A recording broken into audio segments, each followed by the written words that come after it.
अब बड़ा भाई सोचा कि जब 3 भाई आया तो मोहल्ले वाला क्या कहेगा कि सब देखो ये लोग बाप के लिए कितना काम किया, 3 को जाकर के कुरान पढ़ने वाला बिठा दिया है, और बड़का कुछ कर भी नहीं किया, खाली पैसे और जमीन जायदाद का बंटवारा कर लिया। इसको भी शर्म आई, ये भी खोजने निकल गया और एकदम अल्हड़ पक्का जाहिल को ये भी उठा करके ले आया और इसको भी ले जा करके वहां तक बैठा दिया। अब उसके बाद में शुरू हो गया उधर से तिलावत, बोला चारों आदमी पढ़िए। अब चारों आदमी पढ़ना शुरू कर दिया। पहला शुरू हो गया कि मैं कुछ जानता नहीं, मैं कुछ जानता नहीं, मैं कुछ जानता नहीं। दूसरा बोला जैसा तू वैसा, हम जैसा तू वैसा। तीसरा बोला ये धंधा कब तक चलेगा, ये धंधा कब तक चलेगा। तो जो चौथा आया था वो खुश होकर के बोला, यही तो हम लोगों में कमी है कि जहां आमीन बोलना चाहिए वहां सुभान अल्लाह बोल देता है, जहां सुभान अल्लाह बोलना चाहिए वहां आमीन बोल देता है। एक साहब ने पूरे मोहल्ले वाले को दावत दे दिया, कहा लोगों रोड पे, चौराहे पे, चौक पे हमने एक दुकान खोली है और उस दुकान की उद्घाटन आज है।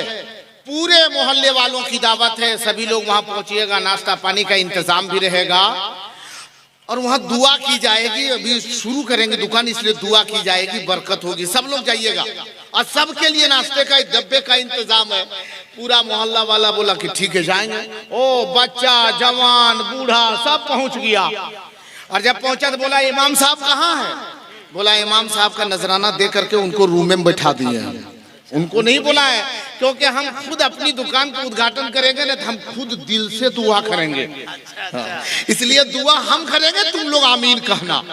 बोला ठीक है। तो दुआ करने लगा, या अल्लाह हमारे कारोबार में बरकत अता फरमा। तो सब लोग बोले आमीन, दुआ तो ठीक ही है। बोला मौला खूब हमारे दुकान में बिक्री हो, खूब ग्राहक आवे, सुबह भी बिके, शाम भी बिके, दोपहर भी बिके, रात में बिके, दिन रात एकदम ग्राहक आते रहे, ग्राहक का लाइन लगे रहे। तो पीछे से एक आदमी बोला, अरे कोई आमीन मत कहना, काहे कि ये कफन का दुकान खोले हुए है। आमीन कहोगे देखा करके सब टपक जाएगा, तभी दुकान में नंबर लगा रहेगा। तो जहाँ आमीन कहने का वहाँ आमीन कहा है। ये तो सही बात है कि मैं आमीन कह रहा था कि अल्लाह जल्ला शानू सबकी हाजिरी को कबूल अता फरमाए। आप भी बोल दीजिए आमीन। इसकी आवाज तेज है माशाल्लाह, अच्छा बोल रहे हैं। अच्छा ये बताइए, वो लोग 4 लड़का लोग किनारे खड़ा का है, कोई दिक्कत है उन लोगों के साथ? बैठे हो, स्टनवा मोड़ दी बाबू, बैठ जाओ। हाँ स्टैंड मोड़ दो, बैठ जाइए। आप लोग भी आ जाइए, इधर आ जाइए। हाँ माशाल्लाह बैठ जाइए। लेकिन थोड़ी सी गड़बड़ है, ये कमी को इंशाल्लाह आइंदा साल दूर कर दीजिएगा। अभी हम तकलीफ नहीं करें, बता रहे हैं कि हमारी माँ बहन बेटियाँ है तो उनके लिए अलग इंतजाम कीजिए।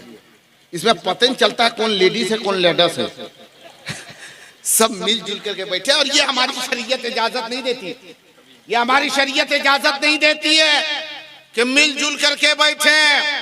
औरतों के लिए इंतजाम अलग हो, मर्दों के लिए अलग हो।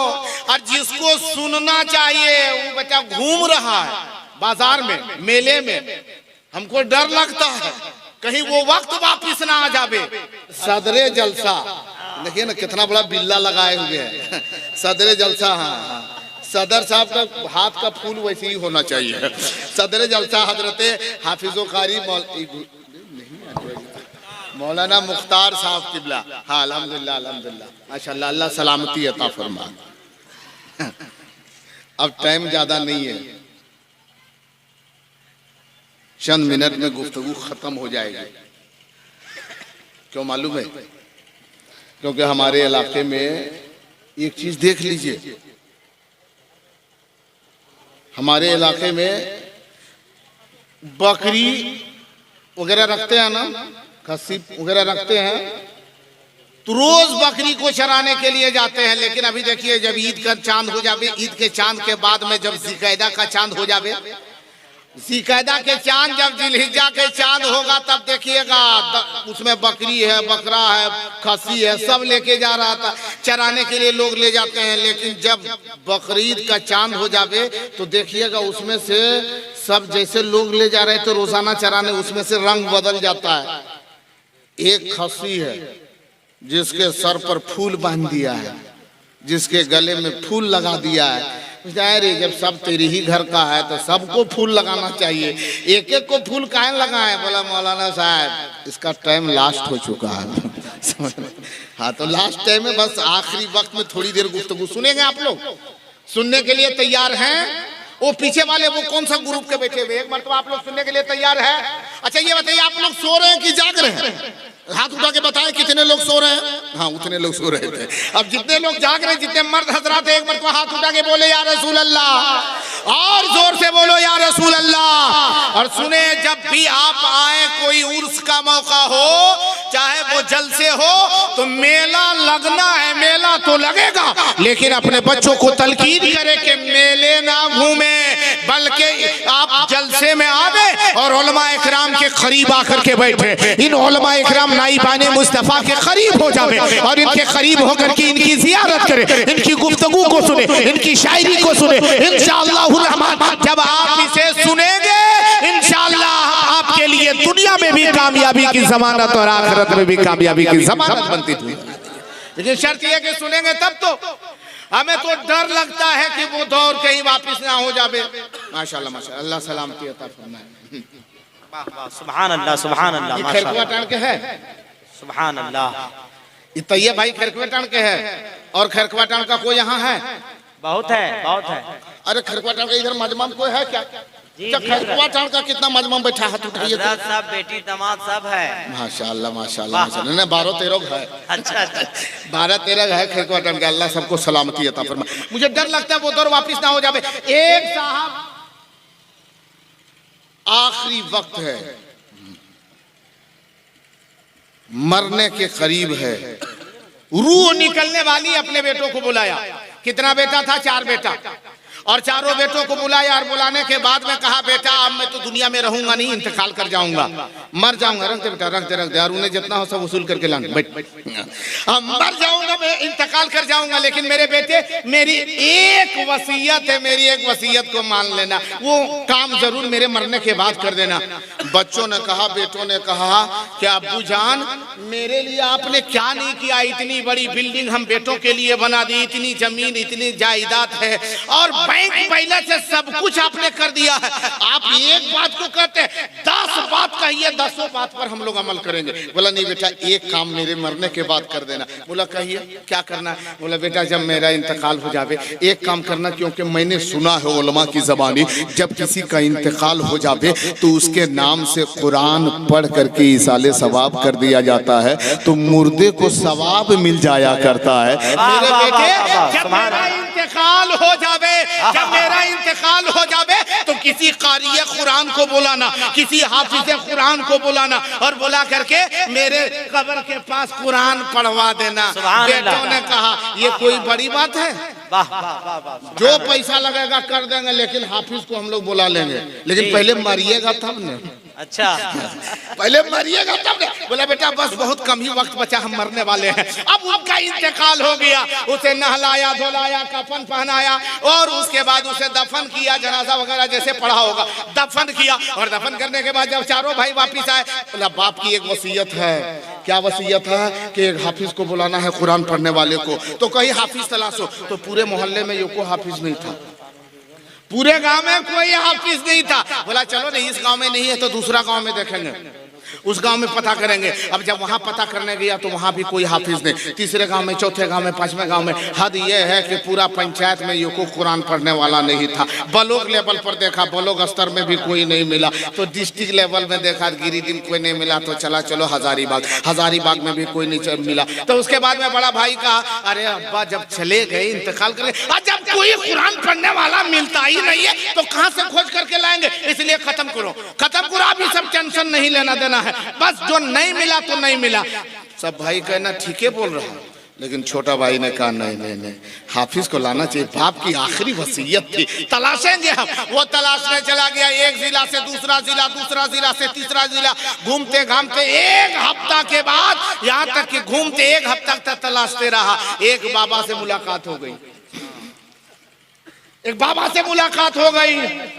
और वो बाबा उसे बोला कि बाबा हम इधर आए हुए, हम फला जगह के रहने वाले हैं। बोला बेटा बोलो क्यों आया इधर? बोला एक कुरान पढ़ने वाला कोई इधर मिलेगा, हाफिज मिलेगा, कारी मिलेगा। बोला काहे को? बोला मेरे बाप की वसीयत थी कि जब इंतकाल कर जाऊं तो मेरे नाम से कुरान पढ़वा देना। तो उसने कहा तो तुम्हारे तरफ कोई हाफिज नहीं था? बोला नहीं। बोला तुम्हारे मोहल्ले में? कहा नहीं। कहा इलाके में? बोला उधर 8, 10, 20 गांव पूरा जिला ढूंढ लिया, एक जिले से दूसरे जिले आ गया, लेकिन कोई हाफिज नहीं मिला, कोई हाफिज, कोई कुरान पढ़ने वाला नहीं मिला। तो इसलिए हम इधर तलाशने आए हैं। आपको पता है कि कोई कुरान पढ़ने वाला इधर है? तो सोचा मौका तो अच्छा है।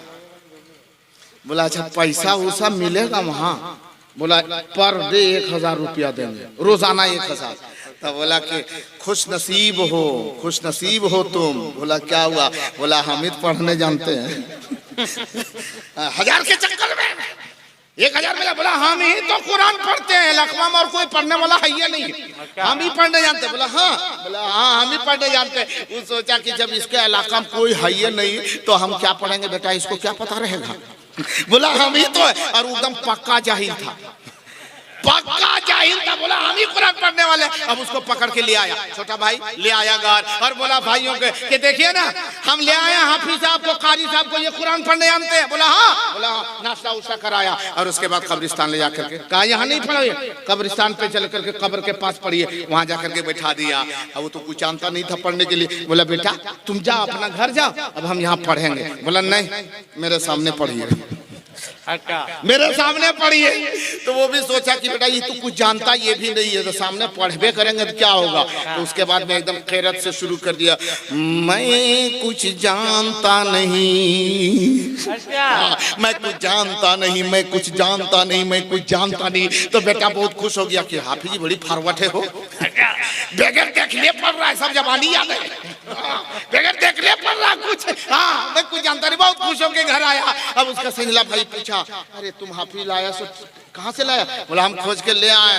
बोला तब हमको भी लाना पड़ेगा। वो भी तलाशने चला गया, और वो भी 1-2 दिन इधर उधर घूमा, बहुत दूर चला गया, उसको भी उसी तरह मिल गया, उसी तरह मिल गया। पूछा कि तुम्हारे इलाके में कोई हाफिज है? बोला नहीं। बोला तो ठीक है तो हम हैं चलते हैं। वो पक्का जाहिल था।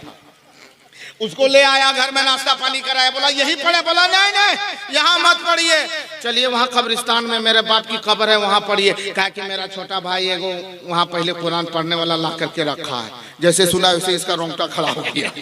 अरे बाप रे, वहाँ जब पहले से 1-2 रखा हुआ है, अब हम तो कुछ जानते नहीं, तो अब तो हम पकड़े गए। बोला आप भागेंगे कैसे? बोला अच्छा चलो जो होगा वही होगा। 1000 देगा ना, उस वक्त 500 उधर ट्रांसफर कर देंगे, ओरिजिनल होगा तो कहेंगे 1500 तुम रखो, हम 500 रखेंगे। और चला गया। और जब इसको देखा जाते हुए तो जो वहां बैठा था तो थर-थर कांप रहा था। वो कर रहा था उधर से ओरिजिनल आ रहा है, और ये सोच रहा था वहां ओरिजिनल है, हम ही डुप्लीकेट है। और जब वहां पहुंच गया उसके बाद में कहा बेटा अब जब हम लोग दोनों आदमी समझ लेंगे यही पढ़ेंगे। कहा कि नहीं मेरे सामने पढ़िए। तो ये आने वाला बोला तो आप पहले से है तो आप ही पहले पढ़िए। और बोला कि हम कैसे नहीं, आप पढ़िए। बोला नहीं नहीं नहीं आप पढ़िए, आप पहले से आए हुए, थोड़ा आप तिलावत शुरू कीजिए। तो तिलावत शुरू किया। बोला कि हम जो पढ़ रहे हो तो आप समझ ही जाइएगा। बोला हाँ हाँ हम भी पढ़े लिखे, हम समझ जाएंगे। बोला तो हम मैं कुछ जानता नहीं, मैं कुछ जानता नहीं, मैं कुछ जानता नहीं। तो दूसरा जो आया था वो बोला कि जैसे तू वैसे हम, जैसे तू वैसे हम, जैसे तू वैसे हम, जैसे तू वैसे हम। तिलावत शुरू है। और बेटा ये दोनों भाई बहुत खुश है, बहुत खुश है कि आप तो जन्नते चला जाएगा। अब जब तीसरा भाई जो महिला भाई वो सोचा कि अरे जब 2 भाई लेके किया तो हम भी हाफिज खोजेंगे, वो भी तलाशा, और ऐसे को तलाशा से उससे भी पक्का जाहिल था। और वैसे पकड़ के ले आया और उसको भी ले आकर के वही खड़ा करने के लिए कहा कब्रिस्तान चलो। और जब ये जाने लगा बोला कि वहां क्यों लेकर के जा रहे हैं? बोला मेरा छोटा भाई और मेरा संजय भाई 2 भाई पहले 2 को वहां कुरान पढ़ने वाला लाके बैठाया हुआ है, अब हमारी बारी हम भी एक बैठाएंगे। बोला पहले से वहां मौजूद है? बोला हाँ। बोला तो मैंने पहले पूछा था कोई हाफिज है क्या, तुम बताया नहीं है। बोला गांव में कोई नहीं है, वो भी बाहर से मंगाया दिया। सोचा आप क्या करें, जाना ही पड़ेगा। चला गया। उसके बाद में बोला कि शुरू कीजिए। बोला आप ही लोग पहले शुरू कीजिए। तो पहला तो ढीठ हो ही गया था, एक से मुकाबला हो चुका था ना, तो इसलिए उसको थोड़ा डर नहीं लगा, क्योंकि उसके मुकाबिल में बगल वाला था साथ देने वाला। तो उसने शुरू कर दिया मैं कुछ जानता नहीं, मैं कुछ जानता नहीं। तो दूसरा बोलने लगा जैसा तू वैसा हम, जैसा तू वैसा हम। तो तीसरा मुस्कुराया और बोला ये धंधा कब तक चलेगा, ये धंधा कब तक चलेगा, ये धंधा कब तक चलेगा, ये धंधा कब तक चलेगा। बोला अरे बहुत फॉरवर्ड है, तीनों एकदम धड़धड़ाई के पड़ रहा है। अब बड़ा भाई सोचा कि जब 3 भाई आया तो मोहल्ले वाला क्या कहेगा कि सब देखो ये लोग बाप के लिए कितना काम किया, तो 3 को जाकर के कुरान पढ़ने वाला बिठा दिया है। अरे बड़का कुछ कर भी नहीं किया, खाली पैसे और जमीन जायदाद का बंटवारा कर लिया। इसको भी शर्म आई, ये भी खोजने निकल गया और एकदम अल्हड़ पक्का जाहिल को ये भी उठा करके ले आया और इसको भी ले जा करके वहां तक बिठा दिया। अब उसके बाद में शुरू हो गया उधर से तिलावत। बोला चारों आदमी पढ़िए। अब चारों आदमी पढ़ना शुरू कर दिया। पहला शुरू हो गया कि मैं कुछ जानता नहीं, मैं कुछ जानता नहीं, मैं कुछ जानता नहीं। दूसरा बोला जैसा तू वैसा हम, जैसा तू वैसा। तीसरा बोला ये धंधा कब तक चलेगा, ये धंधा कब तक चलेगा। तो जो चौथा आया था वो खुश होकर के बोला जब तक चलेगा चलने दो, जब तक चलेगा, जब तक चलेगा चलने दो, जब तक चलेगा चलने दो। अब चारों भाई आया और आने के बाद में क्या बोला मालूम है कि आप लोग इतना पढ़ रहे हैं, ये बताइए कि मेरा बाप जन्नत में चल जाएगा ना। बोला अरे पगला, जन्नत इतना करीब में है कि रे, ये इतना जल्दी जन्नत में जाएगा। बोला कितना टाइम लगेगा। बोला कम से कम 4 महीना। 4 महीना। बोला देखिए 4 महीना के बजाय अगर 4.5 महीना लग जाएगा, लेकिन जाते जाते अगर कहीं लेट होगा तो जन्नत के दूरिया पर छोड़ के भागिएगा नहीं। मेरे बाप को एकदम जन्नत के अंदर करिए दीजिएगा। बोला बगैर जन्नत घुसेले हम लोग जीवन करेंगे। ये आलम है। मुझे डर लगता है कहीं वो वक्त वापिस ना हो जाए, क्योंकि आज हम इमाम के करीब नहीं बैठे, उलमा के करीब नहीं बैठे, हाफिज़े कुरान के करीब नहीं होते, आलिमे दीन के करीब नहीं होते, नाइबे रसूल के करीब नहीं होते। आज अगर हम हजरत मौलाना कारी मुख्तार के करीब होते, मौलाना गुलाम रसूल के करीब होते, हजरत मौलाना नियाज़ कौसर के करीब होते, उस्ताजुल उलमा पीरे तरीक़त रहबरे राहे शरीयत हुजूर सैयद शाह मीरान फातिमी की कदम बोसी कर लेते, अगर इन बुजुर्गों के करीब हो जाते, हमें पता चल जाता कि हम वजू कैसे करें। वजू का तरीका यहाँ से मिल जाता, गुस्ल का तरीका यहाँ से मिल जाता, जीने का तरीका यहाँ से मिल जाता, खाने पीने का तरीका यहाँ से मिल जाता, अपनी जिंदगी गुजारने का तरीका यहाँ से मिल जाता। बाप क्या होता है बताया यहाँ जाता, माँ क्या होती है बताया यहाँ जाता, बहनें क्या होती है यहाँ सबक दिया जाता, बेटियाँ क्या होती है, बीवियाँ क्या होती है, आपको यहाँ से मिलते। मेले में घूमने वालों कहीं वो वक्त ना आ जावे कि तेरा जनाजा उठे और तेरी कब्र पे कोई कुरान पढ़ने वाला ना मिले। इसलिए वो वक्त आने से पहले, वो दिन देखने से पहले, जहाँ भी सुनो उलमा की बारात है, पहुँच जा, फैसले ले, कुरान सीखने की कोशिश कर। तकबीर, नारे रिसालत, हजरत अल्लामा जहांगीर आलम अवैसी, पीरे तरीक़त सैयद मीरान शाह फातिमी, नारे तकबीर, नारे रिसालत। आप समझ रहे माशाअल्लाह माशाअल्लाह। क्या वो भी यहाँ चलता है, हरियारो चलता है। हाँ अल्लाह सलामती अता फरमाए माशाअल्लाह माशाअल्लाह। अल्लाह सबकी कमाई में बरकतें अता फरमाए माशाअल्लाह। हाँ सुभान अल्लाह सुभान अल्लाह। अल्लाह फजल अता फरमाए। और देख रहे हैं ये सब बढ़िया काम कर रहा है, खराब काम कर रहा है। अरे बोलिए ये सब बढ़िया काम कर रहे हैं, खराब काम है, बढ़िया काम है ना। तो आप लोग चुपचाप क्या बैठे, बढ़िया काम में आगे बढ़ना चाहिए। हाँ बढ़िया काम में सबको हिस्सा लेना चाहिए। देखिए ये काम अच्छा है तो उधर कदम बढ़ाना चाहिए। हाँ तो देख लिए ना, अब कभी कभार कदम बढ़ाइएगा।